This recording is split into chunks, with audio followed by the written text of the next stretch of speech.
কিয়ামতের ঠিক আগে এই পৃথিবীর সাক্ষী হবে এমন এক ভয়ঙ্কর ফিতনার, যার নাম শুনলেই মানুষের শরীরের লোম খাড়া হয়ে যায়। এটি হলো হাজার হাজার বছর ধরে বন্দী থাকা এক ভয়ঙ্কর জাতির গল্প। এটি হলো ইয়াজুজ ও মাজুজের কাহিনী। ইয়াজুজ ও মাজুজ হলো হযরত নূহ আলাইহিস সালামের বংশ থেকে আসা এক জাতি। তারা আমাদের মতোই মানুষ, কিন্তু তাদের স্বভাব চরিত্র আর চেহারা সাধারণ মানুষের মতো নয়। হাদিসের বর্ণনা অনুযায়ী তারা হবে বেটে, তাদের মুখ হবে চ্যাপ্টা, নাক হবে ছোট এবং চোখগুলো হবে ছোট ছোট। তাদের সংখ্যা এতটাই হবে যে তা মানুষের কল্পনাকেও হার মানাবে। তারা যখন কোনো একটি নদীর পাশ দিয়ে যাবে, তখন তারা সেই নদীর সমস্ত পানি পান করে শেষ করে ফেলবে।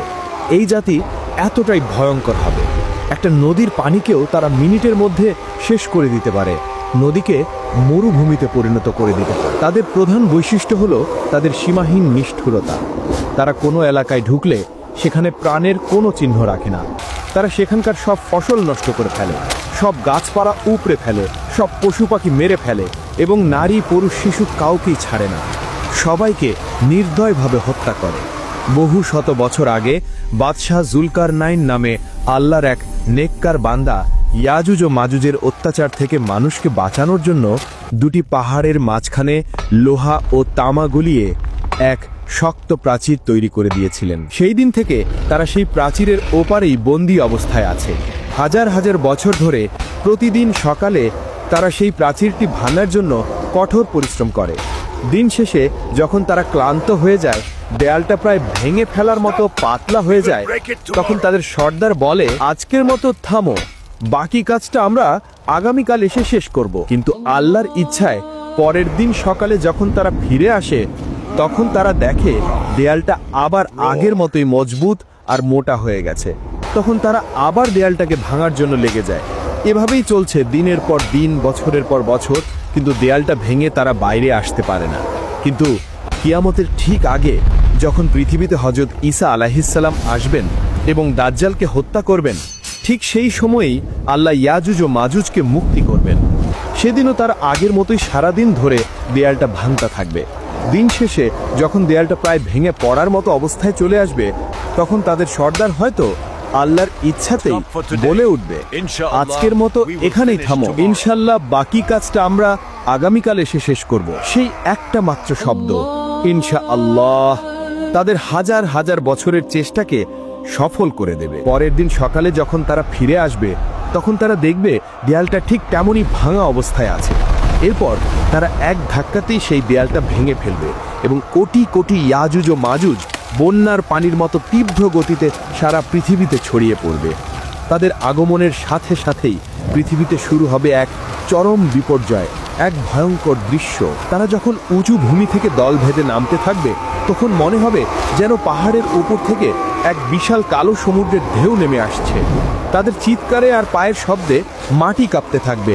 তারা তাদের যাত্রাপথে যা কিছু পাবে সব কিছু ধ্বংস করে দেবে। সবুজ ফসলের মাঠ তাদের পায়ের নিচে পিষে ধুলোয় মিশে যাবে। ফলের বাগানগুলো তারা উপড়ে ফেলবে। শহরের পর শহর তারা জ্বালিয়ে পুড়িয়ে ছারখার করে দেবে। তারা যখন জেরুজালেমের তাবারিয়া নদীর পাশ দিয়ে যাবে, তখন তারা সেই নদীর সমস্ত পানি পান করে শেষ করে ফেলবে। নদীটা একদম শুকিয়ে মরুভূমির মতো হয়ে যাবে। কিছুক্ষণ পর যখন তাদের শেষ দলটি সেই শুকনো জায়গার পাশ দিয়ে যাবে, তখন তারা একে অপরকে বলবে, হয়তো কোনো এক সময় এখানে পানি ছিল। পৃথিবীর মানুষ ভয়ে আতঙ্কে দিশাহারা হয়ে যাবে। তারা নিজেদের ঘর বাড়ি ছেড়ে পাহাড়ের গুহায় এবং জঙ্গলে গিয়ে আশ্রয় নেয়ার জন্য ছুটতে থাকবে। কিন্তু ইয়াজুজ ও মাজুজের হাত থেকে পালানো প্রায় অসম্ভব হবে। তারা পৃথিবীর মানুষকে মারতে মারতে এমন এক পর্যায়ে পৌঁছাবে যখন তারা অহংকার করে বলবে, আমরা তো পৃথিবীর সব মানুষকে মেরে ফেলেছি, এবার তো পৃথিবীতে আমাদের কোনো শত্রু নেই, চলো এবার আকাশের ফেরেশতাদের মারি। এই বলে তারা আকাশের দিকে তাদের তীর ছোড়বেন। আল্লাহর তাদের এই অহংকারকে পৃথিবীর মানুষের সামনে প্রকাশ করার জন্য সেই তীরগুলোকে রক্তমাখা অবস্থায় তাদের কাছে ফিরিয়ে দেবেন। রক্তমাখা তীর দেখে তারা আনন্দে চিৎকার করে বলবে, দেখো আমরা আকাশের ফেরেশতাদের মেরে ফেলেছি, এখন আমরাই এই মহাবিশ্বের শাসক। তাদের এই ভয়ঙ্কর অত্যাচারে পৃথিবীর ঈমানদার মানুষেরা খুবই বিপদে পড়ে যাবেন। হযরত ঈসা আলাইহিস সালাম এবং তার সাথে থাকা মুমিনরা তখন তুর পাহাড়ে আশ্রয় নেবেন। সেখানে তারা অনেক কষ্টে পড়বেন। খাবারের এমন অভাব দেখা দিবে যে একটা গরুর মাথার দাম 100টা সোনার মুদ্রার চেয়েও বেশি মনে হবে। ক্ষুধা আর কষ্টে ইমানদারদের অবস্থা নাজেহাল হয়ে যাবে। সেই কঠিন আর অসহায় মুহূর্তে যখন বাঁচার আর কোনো উপায় থাকবে না, তখন হযরত ঈসা আলাইহিসসালাম এবং তার সঙ্গীরা আল্লাহর কাছে 2 হাত তুলে দোয়া করবেন। আল্লাহর তাদের দোয়া কবুল করবেন। তিনি ইয়াজুজ ও মাজুজের উপর এমন এক গজব পাঠাবেন যা কোনো মানুষ কল্পনা করতে পারবে না। আল্লাহর তাদের ঘাড়ে নাগাফ নামের এক বিশেষ ধরনের পোকা পাঠিয়ে দেবেন। সেই পোকাগুলো তাদের ঘাড়ের মধ্যে ঢুকে তাদের শরীরকে ভেতর থেকে খাওয়া শুরু করবে। কোটি কোটি ইয়াজুজ ও মাজুজ, যারা একটু আগেও নিজেদেরকে পৃথিবীর শাসক বলে দাবি করছিল, তারা এই ছোট্ট পোকার আক্রমণে এক মুহূর্তের মধ্যে পোকা মাকড়ের মতো ছটফট করতে করতে মারা যাবে। তারা সবাই একসাথে পচে গলে এমনভাবে মারা যাবে যে তাদের মরা দেহের দুর্গন্ধে পৃথিবীর বাতাসে নিঃশ্বাস নেওয়াই কঠিন হয়ে যাবে।